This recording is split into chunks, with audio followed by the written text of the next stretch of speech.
طرف به ما زنگ میزنه میگه 15 میلیارد پول دارم، هیچی نداریم بهش معرفی کنیم.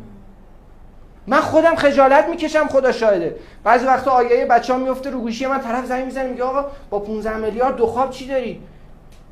روم نمیشه بگم هیچی نداریم، میگم میپرسم بهتون اعلام میدم. خب برای چی؟ 15 میلیارد می پول کمیه؟ می 15 میلیارد الان با کار کردن به دست میاد. اعلام میکنم از همین الان نترسید از مالکا. اینا پول لازم میشن، ما املاکا و ملکشون رو بفروشیم.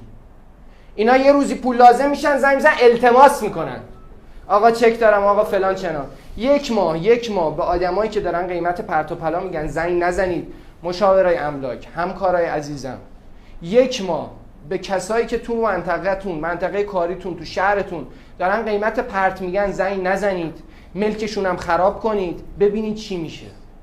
اگرم میخوای بازدید بدی رو قیمت، رو ملک کسی که داره قیمت پرت میگه، ملکشو بکن پله، ببر بازدید بده، بگو نگاه این داره میگه مثلا 250 تومن، بیا نوساز برات بخرم 160 تومن. این بلا رو سرشون باید بیارید تا قیمت بیاد پایین. قیمت رو ما باید بیاریم پایین. ما باید تاثیرگذار باشیم.